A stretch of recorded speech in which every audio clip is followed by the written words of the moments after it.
এবার যুবসাথী প্রকল্পের টাকা দেওয়া নিয়ে, লক্ষ্মী ভাণ্ডার প্রকল্পের টাকা দেওয়া নিয়ে বড় ঘোষণা মুখ্যমন্ত্রী মমতা বন্দ্যোপাধ্যায়। যারা যারা যুবসাথী প্রকল্পে আবেদন করেছিলেন এখনও পর্যন্ত টাকা পাচ্ছেন না, তাদের নিয়ে নতুন কী ঘোষণা হয়েছে চলুন এক এক করে আপনাদেরকে দেখিয়ে দিই।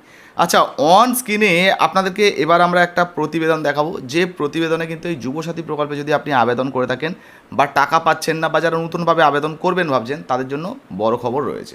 প্রথমেই বলা হয়েছে, দেখুন, যে যুবসাথীর দরখাস্ত নিয়ে এবার জরুরি বার্তা মমতার, আরও পাবেন। তো বুঝতে পারছেন। আচ্ছা, কোথায় প্রকাশিত হয়েছে দেখতে পাচ্ছেন, আশা করি নতুন করে বলার কিছু নেই। তো কি বলা হয়েছে এক এক করে আমরা দেখব। তার আগে এখানে আপনারা দেখে নিন কবে প্রকাশিত হয়েছে, একদম নতুন আপডেটই কিন্তু আপনাদেরকে দেখাচ্ছি কি বলা হয়েছে। তো বলা হয়েছে, দেখুন, কাল বাদে পরশু ভোট, বিধানসভা নির্বাচনের আগেই একাধিক ইস্যুতে উত্তাল রাজ্য রাজনীতি, চারিদিকে কড়া নজর কমিশনের। এরই মাঝে কোথাও ভুরি ভুরি প্রতিশ্রুতি, আবার কোথাও প্রতিশ্রুতি ভঙ্গের অভিযোগ। তবে এই সব কিছুর মাঝেই ফের তৃণমূল সুপ্রিমো মমতা বন্দ্যোপাধ্যায়ের মুখে ফিরল যুবসাথী লক্ষ্মী ভাণ্ডার প্রকল্পের প্রসঙ্গ। মানে বুঝতে পারছেন, এই প্রকল্প নিয়ে যারা এখনও পর্যন্ত প্রশ্নের মুখে রয়েছেন, যারা চিন্তা করছেন এখনও পর্যন্ত টাকা পাচ্ছি না কেন, কবে পাবো, সেটা কিন্তু আজকের ভিডিওতে আপনাদেরকে দেখাবো। দেখুন, এখানে বলা হয়েছে যুবসাথী নিয়ে কী বার্তা মমতার। দেখুন, বলা হয়েছে, এই দিন মমতা বন্দ্যোপাধ্যায় বলেন, আমাদের সরকার লক্ষ্মী ভাণ্ডার চিরকাল চালাবে, যতদিন আমার মা বোনেরা জীবিত থাকবেন ততদিন পাবেন, কারো কাছে ভিক্ষে নেওয়ার দরকার নেই, যুবসাথী চলছে চলবে, আরও দরখাস্ত করে আবার পাবেন। অর্থাৎ যুবসাথী যারা এখনও পর্যন্ত ধরুন আবেদন করেননি, পরবর্তীতে আবেদন করবেন, আবেদন করলে আবারও কিন্তু আপনারা এই যুবসাথী প্রকল্পের টাকা পাবেন। আচ্ছা, এই মুহূর্তে কিন্তু যুবসাথী প্রকল্পে 2 মাসের টাকা দেওয়া হয়েছে, মানে 2টো কিস্তির টাকা দেওয়া হয়েছে। আপনি পেয়েছেন কিনা অবশ্যই লিখে জানাবেন, কারণ আপনাদেরকে জানিয়ে দিই, বেশিরভাগ মানুষ এমন রয়েছে যারা যুবসাথী প্রকল্পে আবেদন তো করেছেন, কিছু কিছু মানুষ প্রথম কিস্তির টাকা পেয়েছেন, কিছু মানুষ আবার দ্বিতীয় কিস্তির টাকা পেয়েছেন। তবে বেশিরভাগ বেকার যে সমস্ত ছেলেমেয়েরা রয়েছেন এখনও পর্যন্ত যুবসাথী প্রকল্পের টাকা পাননি, টাকার অপেক্ষায় কিন্তু তারা রয়েছেন। যাই হোক, 15 দিনের মধ্যে এই যুবসাথী প্রকল্পের টাকা যদি আপনি না পান, আপনাদের ব্যাঙ্ক অ্যাকাউন্টে দেওয়া হবে এমন ঘোষণা হয়েছে, সেটাও কিন্তু আপনাদেরকে শোনাবো। তার আগে এই যুবসাথী প্রকল্পে আর কী বলা হয়েছে একটু দেখে নিন। দেখুন, বলা হয়েছে কর্মসংস্থান আমরা করে দেব। অর্থাৎ আপনি যদি যুবসাথী প্রকল্পে আবেদন করে থাকেন এবং আপনি যদি বেকার হয়ে থাকেন, তাহলে তো আপনার একটা কাজের দরকার। সেই কর্মসংস্থান তৃণমূলের তরফ থেকে, মানে মমতা বন্দ্যোপাধ্যায়ের তরফ থেকে কিন্তু করে দেওয়া হবে, এমনটাই কিন্তু জানানো হয়েছে।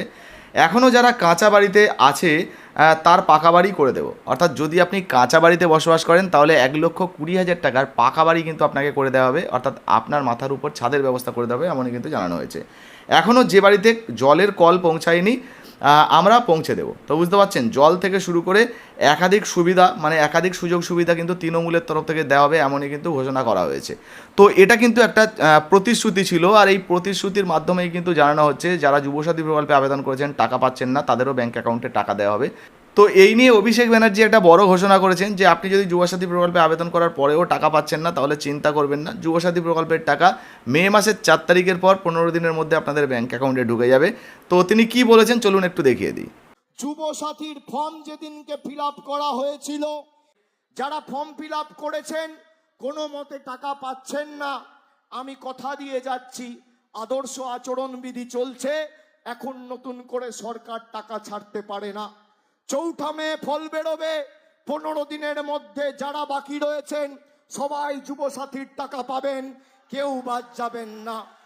তো শুনতেই পেলেন বন্ধুরা, যুবসাথী প্রকল্প নিয়ে কিন্তু অভিষেক ব্যানার্জি বড় ঘোষণা করেছেন। তিনি বলছেন যে ভোটের আগেই যে এখন তো নির্বাচন আদর্শ আচরণবিধি চলছে, ফলে এই মুহূর্তে কিন্তু কোনো রকম কোনো নতুন করে টাকা দেওয়া যায় না। যে সমস্ত উপভোক্তারা আগে থেকে নাম নথিভুক্ত করে রেখেছেন তাদের ব্যাঙ্ক অ্যাকাউন্টে টাকা পাঠানো হচ্ছে। আপনি পেয়েছেন কিনা অবশ্যই লিখে জানাবেন। আর এর পরবর্তীতে আবার মে মাসের 4 তারিখে ভোট গণনা রয়েছে, মানে ফলাফল রয়েছে। ফলাফলের পরে 15 দিনের মধ্যে যুবসাথী প্রকল্পের টাকা আপনাদের ব্যাঙ্ক অ্যাকাউন্টে ঢুকবে।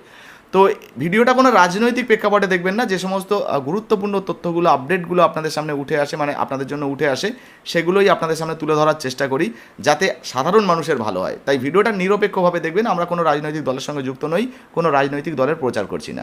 তো এই মুহূর্তে আপনি যুবসাথী প্রকল্প বা লক্ষ্মী ভাণ্ডার প্রকল্পের টাকা পেয়েছেন কিনা। আচ্ছা, আরেকটা বিষয় জানিয়ে দিই, লক্ষ্মী ভাণ্ডার প্রকল্পেও কিন্তু ওই একই, লক্ষ্মী ভাণ্ডার প্রকল্পের টাকা পেয়েছেন কিনা অবশ্যই লিখে জানাবেন। ভিডিও ভালো লাগলে লাইক দিয়ে শেয়ার করে দেবেন। ফেসবুক থেকে দেখছেন এখনও পর্যন্ত ফলো করেননি, অবশ্যই আমাদের ছোট্ট পেজটাকে ফলো করে পাশে থাকবেন। আর ইউটিউব থেকে দেখলে সাবস্ক্রাইব করতে ভুলবেন না। ধন্যবাদ।